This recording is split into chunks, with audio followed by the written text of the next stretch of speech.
If you are pregnant or you've recently had a baby, this podcast is for you. I am your host, Kath Bequee, a physiotherapist working in women's health and mum of 3. Join me each week as we dive into all things pregnancy care, childbirth and postnatal recovery, helping you have a wonderful pregnancy and afterbirth experience. And don't forget to hit subscribe so you don't miss any episodes.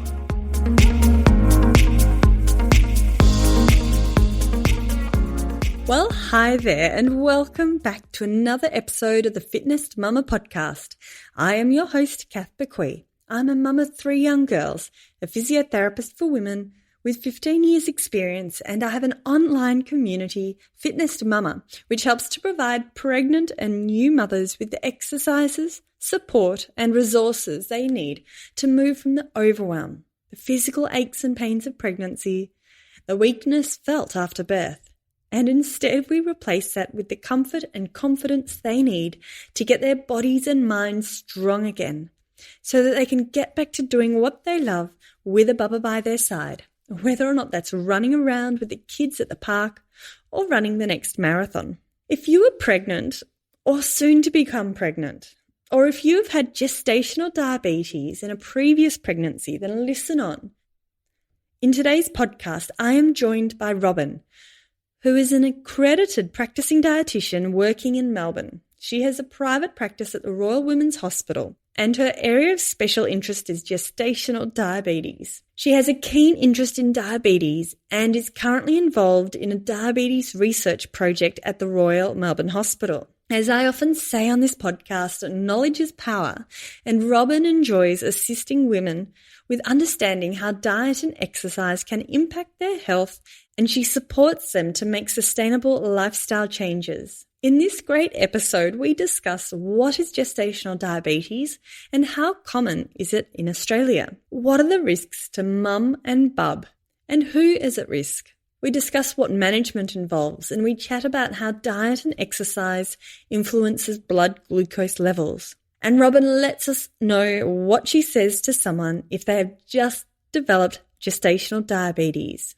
But before we do jump into this episode, I just want to let you know that this episode is sponsored by my free 7-day trial of Fitness Mama. In this 7-day free trial, you'll be able to try one of our weekly live Pilates classes, do as many on-demand classes as you'd like, binge listen to guest expert speakers discussing topics including hypnobirthing, induction, mindset and more. And there are also heaps of Q&A sessions with myself on all sorts of topics such as abdominal muscle separation, pregnancy-related pelvic pain, cesarean scar massage, mastitis and more. If this sounds interesting to you, all you need to do is head to fitnessmama.com/free. Right, let's get into this episode. Thank you for joining me today, Robyn. It's so great to have you on the show. Great to be here. Thanks for having me, Kath. Could you please introduce yourself and let us all know who you are and where you're from? Sure. So I'm from Melbourne and I'm an accredited practicing dietitian. My rooms are at the Women's Hospital, and that's where I specialise particularly in women with gestational diabetes. But I do see women with other nutritional problems in pregnancy too, like having issues with their weight gain or PCOS or vegetarian, twins. I also help women trying to conceive in terms of optimising their fertility through nutrition and lifestyle. And I've been, over COVID, like most, running my practice online. But actually just last week I returned to my rooms, which was really nice. And I'm now doing a mix of face-to-face and telehealth because telehealth continues to be really popular. Yeah, it's interesting, isn't it? At the start of it all, I think everyone was a bit unsure about telehealth. But now it's exciting to be able to offer telehealth where people can have the appointment in the comfort of their home. Absolutely. And because, most of my audience are women with young children, it's actually a lot easier for them to be able to have a telehealth consultation from home rather than have to try and get into the hospital. So it's actually been quite a convenient option for many young families. Absolutely. So let's get into it today. Could you let everyone know what is gestational diabetes and how common is it? Sure, yeah. So gestational diabetes is a type of diabetes that occurs in pregnancy, and it's basically due to the placental hormone overriding insulin action. So as you know, insulin lowers our blood sugar, whereas the placental hormone raises the blood sugar.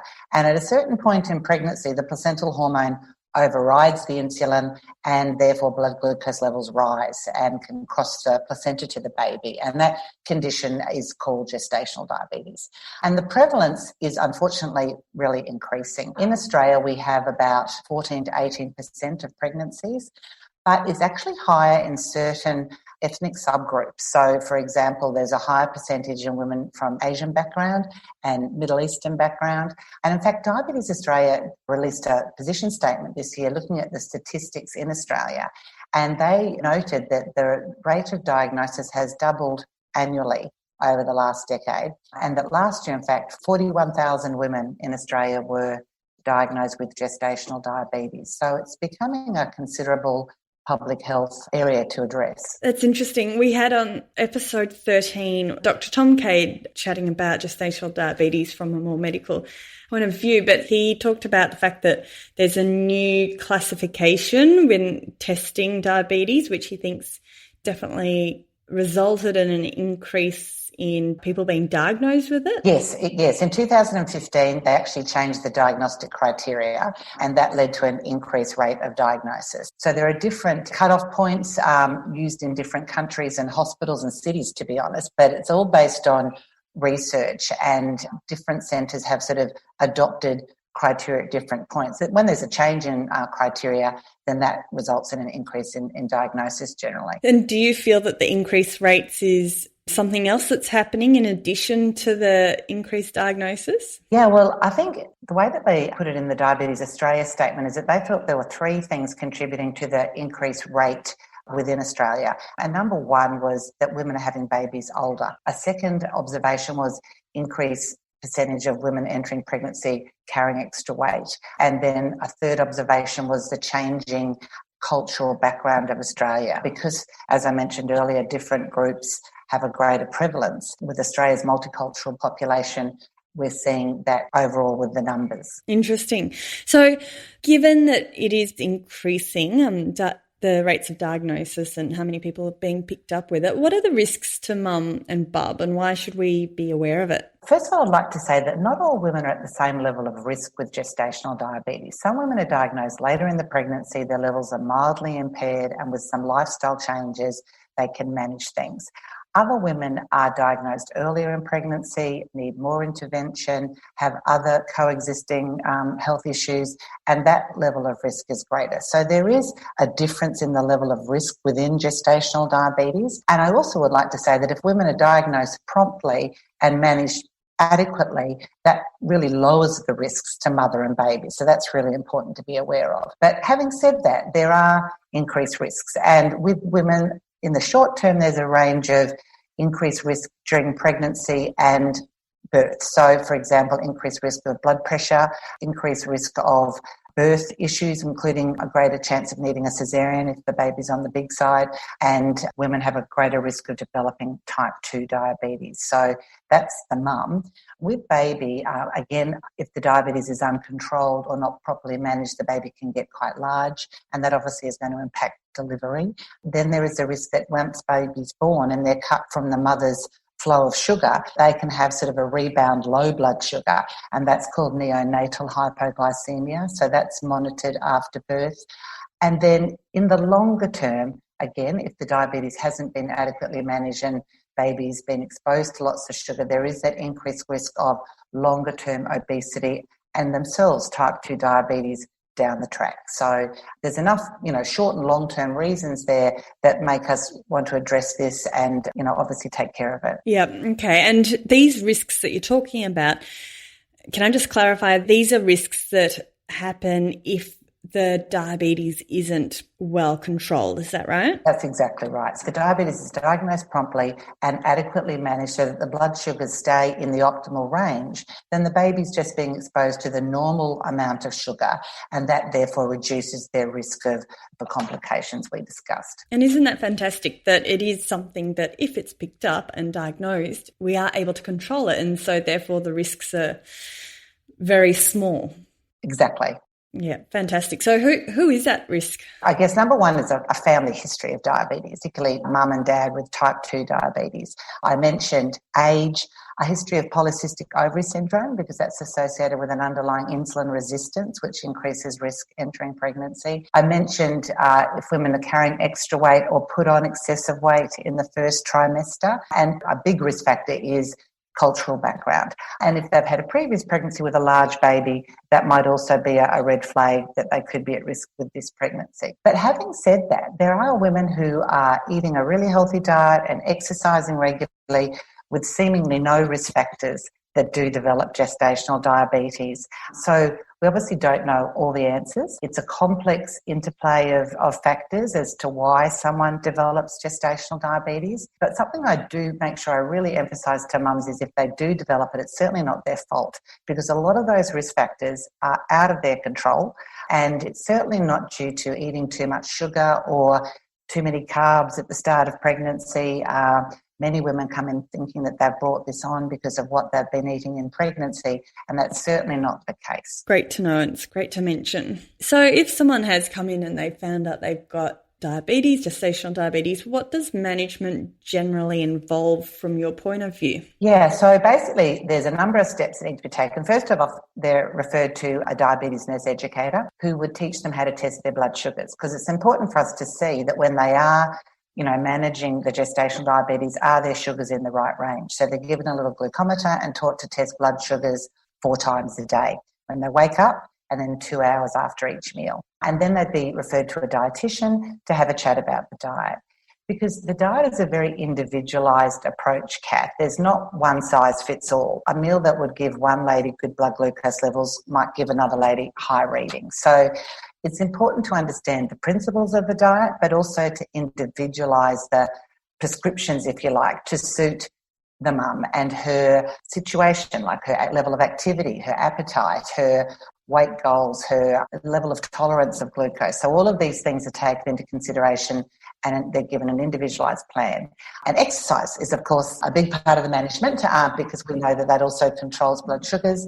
And some women may need insulin. So that's the overall management. So I know that the management of women with gestational diabetes would probably vary depending on which hospital system you're in, who your doctor is and all the rest. Do you know roughly how many women are referred to a dietitian? Actually, I don't know that. And as you said, there's a lot of variation in how it's managed from the point of view of the diabetes team. So if you're going through a public hospital, they generally would have a clinic that would assist, and there would be dietitians and midwives and educators associated with the clinic to assist mums. Whether it's group sessions or one-on-one would depend on the institution. In terms of private practice, most obstetricians would refer to a diabetes nurse educator and a dietitian, or the educator might refer to the dietitian. But I also say to women to be proactive about that. They don't have to wait for a referral. They can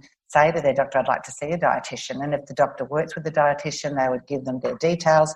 Or if that's not forthcoming, they can go onto the Dietitians Association website and look for a dietitian that specialises in the field of gestational diabetes, and that would be a good start. Yeah, that's a great tip. And if you're in Victoria, Diabetes Victoria would be a good website? Yeah, absolutely. You need to look at credible websites because, as you know, there's a lot of misinformation online. Diabetes Australia in Victoria has got a great lot of resources, particularly the National Diabetes Services Scheme. They've produced a lot of handouts, and when women are diagnosed and need to start monitoring, they are registered with the NDSS so that they can get testing strips at a subsidised rate. And when they're registered with NDSS, they get access to all of the resources that they produce as well. So there's a lot of good general information out there, which is a great start, but then people need to have that individualised to their situation. Yeah, that's great. And I wish as well that there was a little bit more about the effect that exercise can have in the prevention of diabetes. And there's been some great studies to show that if you do, I think it's 140 minutes of exercise a week, you can have, I think it's don't quote me, but between a 25 to 38% chance of lowering your risk of gestational diabetes. So that 140 sounds like a lot, but really that's just 30 minutes 4 times of like a moderate brisk walk and that sort of things. So Is there anything from the diet side of things that can help with the prevention of diabetes? Yeah, so that's an interesting question, Kath, because as I mentioned, a lot of factors are out of a mum's control. That's where it can be tricky to sort of say exactly what someone needs to do to prevent diabetes. So what I would always recommend is for women who are planning a pregnancy to go and have a chat with their doctor and kind of assess what are their individual risk factors and work on that. So one of the areas that we mentioned earlier is weight. So if a woman is carrying extra weight, she might try and lose a few kilos prior to pregnancy. And as part of that, exercise would be really important, not just from the point of view of purely reducing risk of diabetes, but also facilitating weight management. So that works together, right? And then once a woman has conceived, then learning about healthy eating for pregnancy to make sure she's eating adequately, but at the same time, not gaining excessive weight. And that may help, but as I said, there are some women that do all of that and still develop gestational diabetes. I'm not saying it's not worth doing that because it certainly is for all the other health benefits, but I guess it's hard to guarantee that if somebody does all the right things, that they definitely won't get it. We can't say that, but we can reduce the risk. Yeah, absolutely. And that's one thing about research is that it might give us a percentage, but in real life, we've got to remember what can be useful information. And so I think that's great what you said in terms of being aware of all the different side of things, but also knowing that at the end of the day, sometimes sadly, there's nothing you can do about it. No, not to prevent it. But the other thing is, if a woman knows she's at high risk because of her background, it's a great idea to make contact with a dietitian early in pregnancy and get going with a healthy diet to manage weight gain so that if and when the diabetes does come along, to be honest, there's very few changes that then need to be made. They've already been doing all the right things. It's just a matter of starting to then monitor blood sugars and see what's going on. But, it's not such a shock to the system because they're in a good place already with organising their food and exercise. So if you know you're at risk, it's great to be proactive and take steps to try and prevent it. And as I said, then at least manage it if it does come along. Yeah, fantastic. So in terms of diet, what should or what shouldn't a woman be eating?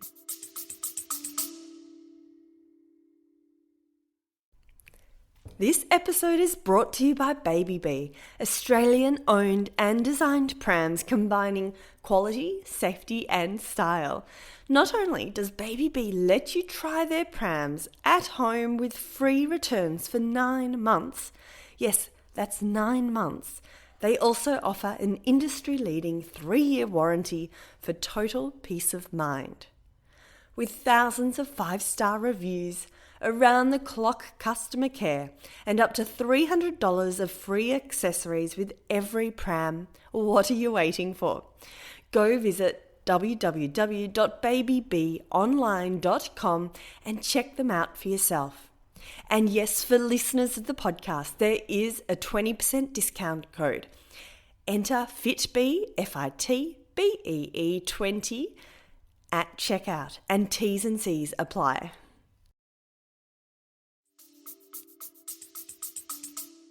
There are two things to think about with gestational diabetes and diet. On one hand, we're trying to keep the blood sugars in this fairly tight range.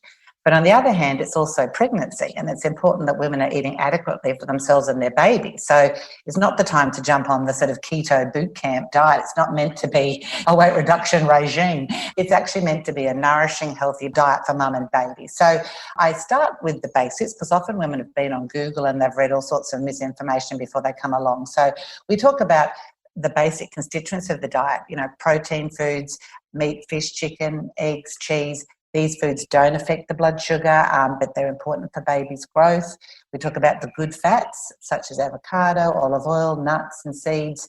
Again, those foods don't elevate blood glucose, but important for feeling satisfied and providing other nutrients. Talk about all the veggies in the diet that are non-starchy, that are important to fill you up and give you lots of vitamins and minerals. And then we zoom in on the carbs, which are the nutrient that does affect the blood sugar. And I talk to mums about different types of carbs. We get into a discussion about glycemic index. There are some carbs that are better than others, and we encourage women to choose the ones that raise their blood sugar slowly, which are the low GI carbs. And I talk to them about exactly what amounts they might need to try at meals and snacks to keep their levels in the right range. And once we've talked about diabetes, we then sort of talk a bit more about pregnancy and making sure their diet is adequate for pregnancy. Are they having enough iron, calcium, vitamin B12, folate? I look at what supplements they're taking. I talk to them in generalities about exercise. If there's a weight issue, we chat about that. And then we'll work out an individualised plan after that sort of background of education. That's the start. We've then got the rest of the pregnancy. So it's not just a one-off consultation. Generally, mums would be sending their levels through to me via email each week, to myself and the diabetes educator, and often the obstetrician and an endocrinologist if they're involved. They have like a little team and they'll send their levels through weekly, and we tweak the diet or the insulin if they're on it to keep them within range, because it's a moving target. Yeah, that's great. It's done weekly. I didn't realise it was so regularly. Because as the placenta grows, insulin resistance increases. So blood sugars go up and up. And so a meal that gave a good level now, in a month's time, can give a high level. So it's a dynamic situation, and often the dietary prescription, if you like, needs to be changed, varied as the pregnancy progresses. And some women can manage their sugars the whole way through with lifestyle, but some, at a certain point, the levels may start to creep above where they should be, and then they may require insulin. So it always needs to be assessed right up until basically they give birth. Yeah, interesting. So do you chat to the lady about their blood glucose levels and exercise? When you exercise, the muscles use glucose as a fuel source. So that, of course, will lower blood sugar levels. So it's interesting with gestational diabetes, it's all about the timing. As you know, when you eat a meal, your blood glucose starts to rise. So if you do a short walk of, say, 10 or 15 minutes after a meal before you do the 2-hour blood test, that will actually lower the blood test because the muscles will use some of the sugar from that meal for energy. So a way of bringing down a post-meal reading is, say, a 10-minute walk after a meal. But if you do a longer walk, it uses both blood glucose and glycogen. And so then the muscle needs to replenish the glycogen, and that can happen over about 12 hours. So if women do a longer walk in the evening, during the night while they're asleep, the muscles will take up extra sugar to replenish the glycogen, and that can lower the fasting reading. So I give them that general background, and then they can see what they can manage with their lifestyle. Yeah, that's interesting. And from my perspective, being a women's health physio, that's where I guess you might run into troubles, because walking is such a convenient form of exercise, and you recommend walking all the time. But sadly, so many women do suffer from issues with pelvic girdle pain, pain in the pelvis as their pregnancy progresses. So that's when hopefully women understand what exercises they can do that aren't going to flare up their pelvic pain. Exactly. And generally most women are really sensible about that and say to me when we start talking about exercise, oh, actually, I've got a really sore pelvis. And then I always suggest to them, okay, so you need to be very careful about walking. You need to have a chat with a women's health physio and talk about perhaps what are some other options that you might be able to manage that don't aggravate your pelvis in terms of activity. And so some women would access antenatal exercise classes and mention that to their physio, or look at versions of Pilates or yoga that are appropriate, again, based on what their physio suggests. Is that what you're finding, Kat? Absolutely. And that's what I chat to my members inside Fitness Mama about. So what are the forms of exercise that won't flare up your pelvic girdle pain? So walking in the water can sometimes be a lovely one, or swimming, and sometimes putting a pull buoy in between your knees when you're swimming. But I know during COVID, a lot of the pools were shut. So we've got lots of pelvic pain friendly workouts inside Fitness Mama. I've got a whole section of workouts that are really pelvic pain friendly and don't stir up any of the pelvic pain. So all the modifications are provided. So if you can find yourself a Pilates class or some sort of workout that do provide those modifications, that's really important. Rather than just going to a general pregnancy class, just got to make sure they do have options for pelvic pain. Absolutely. And I guess there were good and bad things about COVID. The bad thing was obviously pools shut down and some women felt nervous to go outside.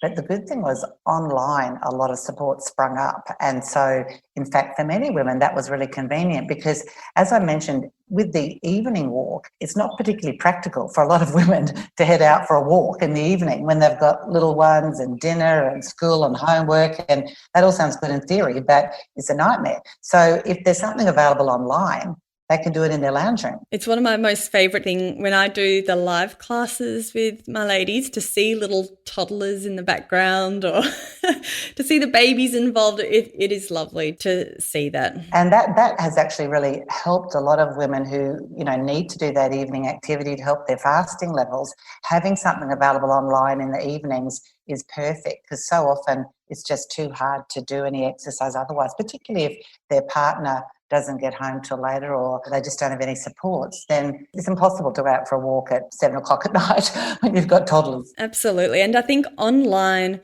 like I know my classes vary between 10 minutes to 45 minutes. And let's say you were doing a 45-minute class, it's much easier online to just stop after 10, 15 minutes when you're ready.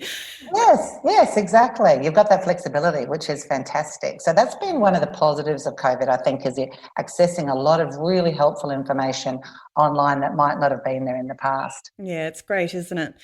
So let's say a woman does have gestational diabetes. Can you talk us through what might happen after she's given birth? Yeah, so obviously when the baby's born, the placenta's gone. So the source of the hormone that caused gestational diabetes has gone. The gestational diabetes goes at delivery.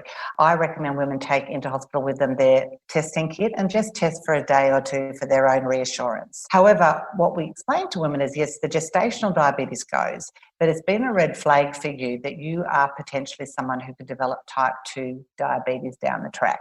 And so the first screening test for that is the postnatal glucose tolerance test. And of course, with COVID, women have been told to put that off because it's a 2-hour test. So you're sitting in the lab for 2 hours with a newborn baby. But obviously with the easing of restrictions here in Australia, that may change a little, but I would still recommend that women try and have it within the next 6 to 12 months, or at least before they have another pregnancy, to assess, has their glucose tolerance returned to normal since they've had their baby. Yep, great. And would you recommend women do continue paying attention to their diet once they've had their baby and, years down the track?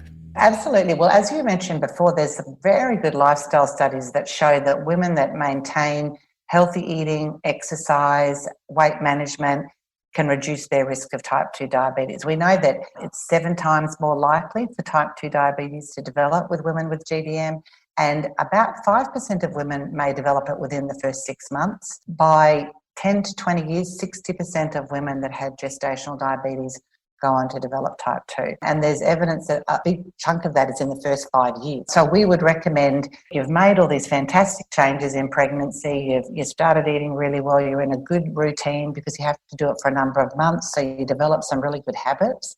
Don't throw all that good work out the window.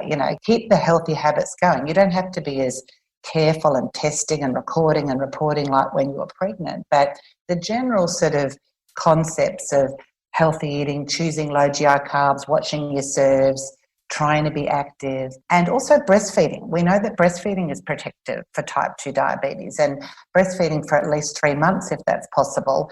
But the studies show that women that breastfeed for a year do have a reduced risk of type 2 diabetes significantly. So, for that reason, you don't want to be putting yourself on a really restrictive diet the minute you've had your baby, because if you're breastfeeding, obviously you want to be eating adequately for breastfeeding. But once the breastfeeding has finished, women can be a bit, more careful with their intake and hopefully lose that little bit of extra weight that reduces their risk of type 2 down the track if they need to lose weight, obviously. Yeah, fantastic. We've talked about prevention, we've talked about risk, we've talked about management, and we've talked about what can we do about the future. To finish off, if someone had just developed gestational diabetes and came to see you, what would you say to them? Yeah, so first of all, I'd actually just address how they're coping with that diagnosis, because many women, it comes as such a shock and they have a range of mixed emotions, including, as I mentioned before, guilt, anger if they've got no risk factors, being overwhelmed. So we just generally have a chat about how they're managing. And then I would explain to them that knowledge is power, and the more they understand about the condition and the more information they gather from the right sources about how to manage it, and then when they see that management playing out and their levels are all in the healthy range, that in itself is very reassuring, that they're doing everything in their power to keep their blood sugars in the right range and to, maintain good control of their diabetes. But certainly keep up the support. Talk to their doctor, myself, their diabetes nurse, to be reassured, to ask questions, to just get that extra support throughout the rest of the pregnancy. Great tip there. And I can imagine when you're first diagnosed, as you said, it would be a shock and there would be all these emotions running through you. And to then have to change your habits and your lifestyle and your diet and your exercise, it's all very new. But the more you do that and the more time that goes by, hopefully that would become more of a habit and just more part of your new lifestyle. So hopefully it would be easier to learn to live with over time. You're absolutely right, Kath. Initially, it's completely overwhelming, but then as time goes on, we're all creatures of habit. You get into a routine of what works for you and your family. And in fact, many women say to me when I see them right towards the end of the pregnancy, they say, you know what, it sounds weird, but it was almost a blessing that this happened, because since I've been doing this diet, I feel so much better. We're eating much better as a family. I've learned a lot about nutrition, and I now feel really confident about how to make healthy meals and bring my kids up with healthy food, because I've learned so much about nutrition and we're no longer relying on takeaways a lot. The fridge is full every week of healthy food and I know what to prepare. So many women say in the end that they've actually learned a lot and it's actually been a worthwhile journey, although obviously it's been worrying. But they have, at the other end, they come out saying to me, I feel like I've learned a lot about diet and I feel like it's actually been really helpful in many ways. Oh, that's a lovely way to finish off on that positive note. Yeah, thank you. Yeah, thank you. So everyone, you'll be able to touch base with Robyn. I'll have all the links that Robyn mentioned in the show notes at www.fitnessmama.com/podcast. So thank you so much for coming on the show today, Robyn. Really appreciate it. Thanks for having me, Kat. Thanks for listening to the Fitness Mama podcast, brought to you by the Fitness Mama freebies found at www.fitnessmama.com/free.